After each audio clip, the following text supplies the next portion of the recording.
Hi guys, in this short video, I'm gonna tell you that how you can easily hide chat in Snapchat. So, first of all, you will have to open up Snapchat application. Now click on chats. Now, for example, I want to send a contact. For example, I want to send a chat to this contact. I'll simply type it and click on send. Now, once you're done, now you can see that the message is being delivered to this contact. Now if I want to hide this chat on the chat section so I will simply click on it and click on its profile.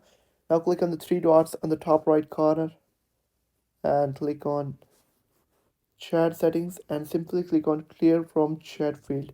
So it will basically do not delete your chats. It will only hide your chats from the chat feed, and it will remain in the chat.